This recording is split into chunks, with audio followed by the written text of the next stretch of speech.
சிவாய நம. திருச்சிற்றம்பலம். தென்னாடுடைய சிவனே போற்றி, எந்நாட்டவர்க்கும் இறைவா போற்றி. அருள்மிகு நால்வர் பொற்றால் எம் உயிர்த்துணையே. சிவபெருமானாரை பேசாத நாளெல்லாம் பிறவா நாளே என்ற அருள்வாக்கை அருளச் செய்த அருள் திருநாவுக்கரசு பெருமானார் பொன்னார் திருவடிகளை தலைமேற்கொண்டு வணங்கி அப்பெருமானார் அருளச் செய்த பெரும்பற்ற புலியூரானை பேசாத நாளெல்லாம் பிறவா நாளே என்ற அருள் வாக்கை எடுத்துக்கொண்டு சிறியேன் சிவபாலா தினம் ஒரு திருமுறை பாடல்களின் மூலம் சிவபெருமானாருடைய அருள் திறத்தையும் அப்பெருமானாராகிய நாமம் நம சிவாய சிவாய நம என்ற மந்திரத்தை நாவினால் நவின்றும் மனத்தால் நினைத்தும் சிந்தையில் தியானித்தும் இந்த நாளை ஒரு நல்ல நாளாக மாற்றும் முயற்சியில் தொடர்ந்து செயல்பட்டு கொண்டு வருகிறேன் சிறியேன் சிவபாலா. இதில் எந்த பிழை இருந்தாலும் பிழை பொறுக்கும் பெருமானின் அடியார்களாகிய நீங்கள் என் பிழையையும் பொறுத்தருள வேண்டுமென்று உங்களது பொன்னார் திருவடிகளை வேண்டிக் கொண்டு பெரும்பற்ற புடியூரானை பேசாத நாளெல்லாம் பிறவா நாளே என்ற சிந்தனைக்குள் செல்வோம். திருச்சிற்றம்பலம். அடியார் பெருமக்களே, சிவ அன்பர்களே, உங்கள் அனைவரது பொன்னார் திருவடிகளையும் வணங்கிக் கொண்டு இப்ப நம்ம சிந்திக்க போறது அருள் திருநாவுக்கரசு பெருமானார் திருவடி போற்றி. இந்த பெருமானார் நமக்கு ஒரு வழியை சொல்றார். என்ன வழின்னு கேட்குறீங்களா? அமைதியாக வாழும் வழி. அமைதியா நீங்க வாழணும். எப்படி வாழலாம்? இன்னைக்கு இருக்கிற சூழ்நிலைகள்ல நம்ம அமைதியா இருந்தாலும் நம்மளை சுற்றி இருக்கவங்க நம்மள அமைதியார்கள். அது அனுபவ கருத்து. எனக்கு உள்ள அனுபவம் எல்லாருக்கும் தெரியும். அப்படி நீங்க அமைதியா இருக்கணும்னா நீங்க செய்ய வேண்டியது ஒண்ணு அப்படின்னு நாவுக்கரசு பெருந்தகையா தன்னுடைய 6வது தமிழ் வேதம் திருத்தாண்டகத்துல அழகான ஒரு பதிகத்தை சொல்றாரு. அதுல என்ன சொல்றாருங்கிறத இப்ப நம்ம சிந்திக்க போறோம். அதாவது நம்ம இந்த பிறப்பெடுத்ததனுடைய நோக்கம் என்ன அப்படின்னா, இனிமே பிறவாமையை பெறுவதற்கே யாம். ஆனா செய்யும் வினையின் பயன் உயிரை பாதிப்பதால உயிர்கள் மீண்டும் பிறக்க வேண்டி உள்ளது. அதாவது நம்ம செய்கின்ற வினையினுடைய வினை பிற உயிர்களை பாதிப்பதனால அந்த வினையாக, அதாவது செய்வினை 2 வினை இருக்கு, நல்வினை தீவினை இருக்கு. அப்படி நம்ம செய்கின்ற அந்த தீவினையின் காரணமாக நாம் மீண்டும் மீண்டும் பிறக்க வேண்டி இருக்கிறது. ஆனா நாம் செய்யும் வினையின் பயன் நம் உயிரை பாதிக்கவில்லை எனில் நம்மளுக்கு பிறப்பும் இறப்பும் இந்த 2 சூழலில் இருந்து நம்ம தப்பிச்சிடலாம். இந்த கடல் காற்று என்ன பண்ணும்னா இரும்ப கூட அரிச்சிடும். இந்த கடல் கரைக்கு பக்கத்துல இருக்க அந்த கடல் காற்று உப்பு காற்றுன்னு சொல்லுவாங்க. இந்த உப்பு காற்று என்ன பண்ணும், இரும்பையும் கூட அப்படியே கொஞ்சம் கொஞ்சம் கொஞ்சம் கொஞ்சமா அப்படியே அரிச்சிடும். ஆனா பாருங்க, கடல் நீர்ல மீன்கள் வாழ்ந்துகிட்டு தான் இருக்குது. காரணம் என்னன்னா, அந்த மீன்களுடைய உடலில் ஒருவித எண்ணெய் பசை உள்ளது. அதனாலதான் அது தண்ணிக்குள்ள வாழுது. இது இறைவன் படைப்பு. ஆனா வாழ்க்கை என்கின்ற இந்த கடலில் வாழும் உயிர்களாகிய நாம் செய்யும் செயல்கள், அதாவது வினையின் பயனும் நம்மை பாதிக்காமல் இருக்க வேண்டும்.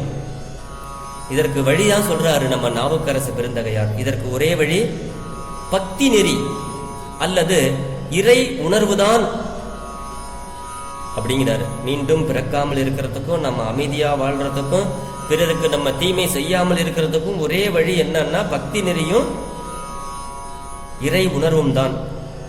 இந்த கடல்ல வாழ்ற அந்த மீனினுடைய உடலின் மீது ஒரு மாதிரி இந்த எண்ணெய் கசியும். கடல் நீர் மீனினுடைய உடல்ல ஒட்டாமல் எவ்வாறு பாதுகாக்கின்றதோ அந்த எண்ணெய் வடிகிறதுனால அந்த மீன்கள் மேல இந்த கடல் நீர் ஒட்டாம இருக்கும். அதனால உப்பு பறிக்காம இருக்கும். அதனால மீன்கள் வாழுது. அதுபோல இறை உணர்வு என்னும் பசை, அந்த எண்ணெய், அதுதான் வினை பயன். நம் உயிரை பற்றாமல் பாதுகாக்கும். அதனால நம்ம நல்வினைகள் செய்யணும். நாம் செய்யும் செயல்களுக்கெல்லாம் காரணம் நாம் இல்லை. நம் உள்ளே இருந்து இயக்கும் இறைவன் என்று எண்ணும் போது வினைப்பயன் நம்மை சார்வதில்லை. தெரியாம ஒரு வினையை செஞ்சிட்டோம், பெருமானே இது என் செயலாவது ஒன்றுமில்லை, எல்லாம் உன் செயலே அப்படின்னு நம்ம இறைவன் மீது பாரத்தை போட்டு திருந்தி இது மாதிரி ஒரு தவறுகளை செய்யாம வாழ்றோம் இல்லையா? அதுதான் சொல்றாரு, நாம் உள்ளே இருந்து இயக்கும் இறைவரே என்று நம்மளுடைய எண்ணும் பொழுது அந்த வினைப்பயன் நம்மை சார்வதில்லைங்கிறார். சரி, அது எப்படி நம்மால் முடியும்? இதோ இவற்றையெல்லாம் நமக்கு காட்டி நிற்கும் நம்ம அப்பர் பெருமான் அருளிய அருமையிலும் அருமையான தமிழ் வேத பாடல் 6ஆம் திருமுறை. திருச்சிற்றம்பலம். ஆட்டுவித்தால் ஆர் ஒருவர் ஆடாதாரே, அடக்குவித்தால் ஆரொருவர் அடங்காதாரே, ஓட்டுவித்தால் ஆர் ஒருவர் ஓடாதாரே, உருகுவித்தால் ஆரொருவர் உருகாதாரே, பாட்டுவித்தால் ஆர் ஒருவர் பாடாதாரே, பணிவித்தால் ஆர் ஒருவர் பணியாதாரே, காட்டுவித்தால் ஆரொருவர் காணாதாரே, காண்பாரார் கண்ணுதலாய் காட்டா காலே, காண்பார் ஆர் கண்ணுதலாய் காட்டா காலே. திருச்சிற்றம்பலம். காண்பார் ஆர் கண்ணுதலாய் காட்டா காலேங்கிறார். இந்த கண்ணுதல்னா நெற்றிக்கண் உடைய சிவபெருமான். இறைவர் காட்ட நாம் காண்கின்றோம், அதுதான் காண்பார் ஆர் கண்ணுதலாய் காணாதாரே, காட்டுவித்தால் ஆரொருவர் காணாதாரே அப்படிங்கிறாரு.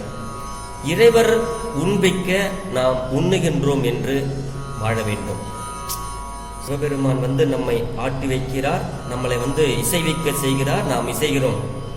அவர் நம்மை அடக்குவித்தால் நாம் அடங்கி விடுவோம். அவர் நம்மளை ஓட்டு வித்தார்னா நம்ம ஓடிடுவோம். பாட்டு வித்தால் நம்மளை பாட சொன்னார்னா நம்ம பாடுவோம். பணிவிக்க சொன்னார், பணிவித்தால் ஆரொருவர் பணியாதாரே. ஆக நம்மளுடைய இயக்கங்கள் எல்லாத்துக்கும் இறைவன் நம் உள்ளே இருந்து நம்மை இயக்குகிறார் என்று நாம் நினைந்தோமேயானால் அமைதியாக வாழுகின்ற வழியை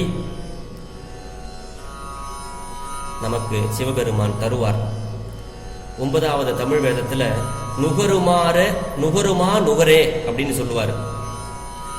அவருக்கு என்ன காரணம் அப்படின்னா, அனுபவிக்க வைத்தால் அனுபவிப்பேன் என்பது இதனுடைய பொருள். அது மாதிரி சிவபெருமானார் இயக்க நாம் இயங்குகின்றோம், நம்மால் ஆவது யாதொன்றும் இல்லை என்று உணர்ந்து சிவபேதத்தை அடக்கி சிவபேதம் மேலோங்க வாழ்ந்தால் வினைப்பயன் நம்மை பற்றுவதில்லை. அதனால பிறப்பும் இல்லாததாக மாறிவிடும். மரப்பொந்தில் இருக்கும் இந்த சிறிய நெருப்பு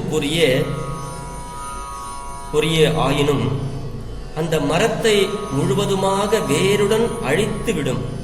அதை போலவே நமக்குள்ளே இருக்கின்ற இந்த பொறாமையும் மனிதனை அழித்துவிடும்.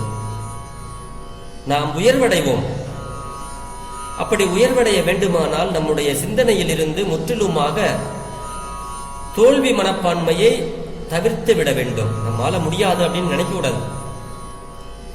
தமிழ் வேத பாடல்களை நம்மளால பாட முடியாதுன்னு கூட நம்ம நினைக்க கூடாது. பாடலாம் அப்படின்னு முயற்சி செய்யணும். அப்படி முயற்சி செய்தாதான் நமக்கு உயர்வு உண்டு. நம்மையாலும் பெருமானார் இருக்கிறார், நல்லதே நடக்கும் என்ற நம்பிக்கையை மனதிலே வைத்து அப்படி நம்பிக்கை உடையவராய் வாழ வேண்டும். இதுவே நாம் உயர்வுக்கு வழியாக அமையும். இல்லைன்னா நம்ம திரும்ப திரும்ப பிறப்பதற்கே தொழிலாகி இறக்கின்றாரே அப்படின்னு நம்ம சுவாமி நாவுக்கரசு பெருந்தகையார் ஒரு இடத்துல சொல்லுவாரு. அதை இப்ப நம்ம தெரிந்த அளவில் லேசா சிந்திப்போம். திருநாமம் அஞ்செழுத்தும் செப்பாராகில் தீவண்ணர் திறம்பொருகாள் பேசாராகில் ஒரு காலும் திருக்கோயில் சூழாராகில் உண்பதன் முன் மலர் பறித்திட்டு உண்ணாராகில் அருநோய்கள் கெட வெண்ணீரு அணியார் ஆகில் அலியற்றார் பிறந்தவாறு ஏதோ உன்னில் பெரு நோய்கள் மிக நலிய பெயர்த்தும் செத்தும் பிறப்பதற்கே தொழிலாகி இறக்கின்றாரே பிறப்பதற்கே தொழிலாகி இறக்கின்றாரே. திருச்சிற்றம்பலம். பெருமான் என்ன சொல்றாரு? பெருநோய்கள் மிக நலிய பெயர்த்தும் செத்தும் பிறப்பதற்கே தொழிலாகி இறக்கின்றாரேங்கிறாரு. அழகா புரியும். 6வது தமிழ் வேதத்துல நிறைய நமக்கு ஈஸியா புரியும். திருநாமம் அஞ்செழுத்தும் செப்பாராகில் அப்படின்னா, இந்த நாமம் என்றால் பெயர். அந்த பெயர் என்ன அப்படின்னா 5 எழுத்து. சிவாய நம. செப்பாராகில் அப்படி செப்புதல்னா சொல்லுதல். தீவண்ணர்னா இந்த தீ எப்படி நிறமுடையதோ அந்த மாதிரி தீயின் நிறத்தை உடையவர் சிவபெருமானார். அதுதான் தீவண்ணர். திறம் அப்படின்னா பெருமை. சூழ்தல் அப்படின்னா வளம் வருதல். அருநோய்கள் அப்படின்னா தீராத நோய்கள். கெட அப்படின்னா நீங்க. அலியற்றார் அப்படின்னா அன்பில்லாதவர். திருவருளை இழந்தவர்கள், அதான் அலியற்றார்.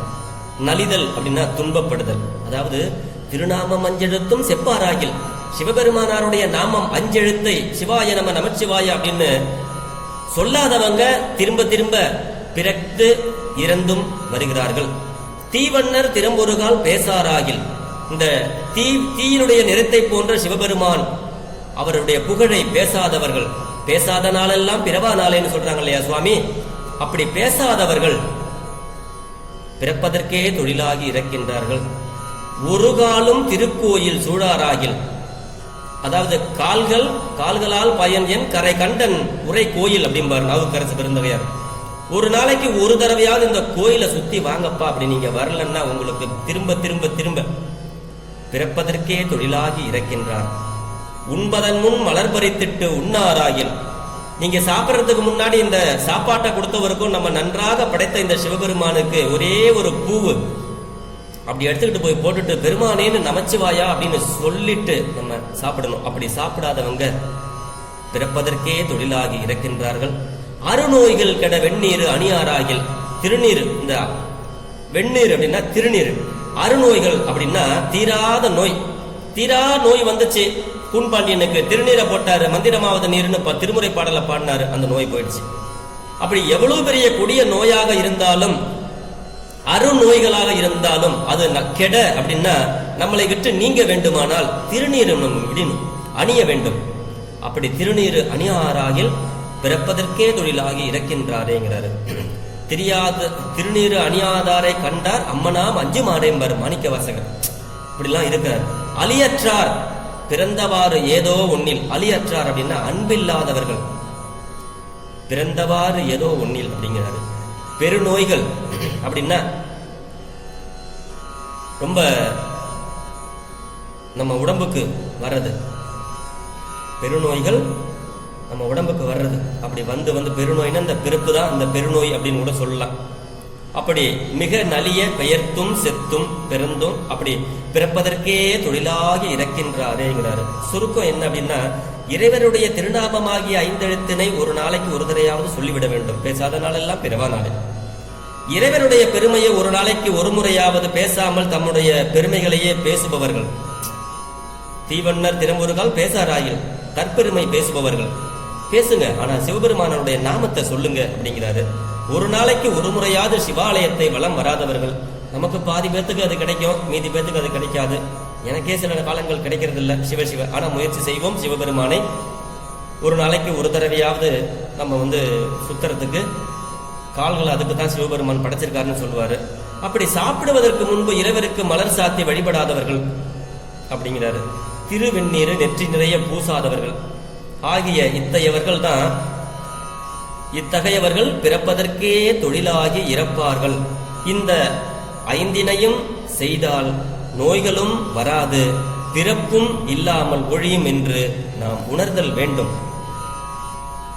அடுத்தபடியா இன்னொரு பாட்டுல சொல்றாரு, அதை நாளைக்கு சிந்திப்போம். இந்த ஊர் என்ன அப்படிங்கிறத சொல்றாரு, அதை நாளைக்கு சிந்திப்போம். இன்னைக்கு சிவபெருமானாரை பேசாத நாள் எல்லாம் பிறவா நாளே என்ற சிந்தனையில் நாவுக்கரசு பெருமானாராகி அவருடைய பாடல்களில் இருந்து ஒரு சில சிந்தனைகளை உங்களோடு பகிர்ந்து கொண்டேன். இதில் எந்த பிழை இருந்தாலும் பிழைபொறுக்கும் பெருமானின் அடியார்களாகி நீங்கள் என் பிழையை பொறுத்தருள வேண்டும் என்று வேண்டிக் கொண்டு உங்களது பொன்னார் திருவடிகளை வணங்கிக் கொண்டு சிவபெருமானாரை பெரும்பற்ற புலியூரானை பேசாத நாளெல்லாம் பிறவா நாளே. சிவா. திருச்சிற்றம்பலம்.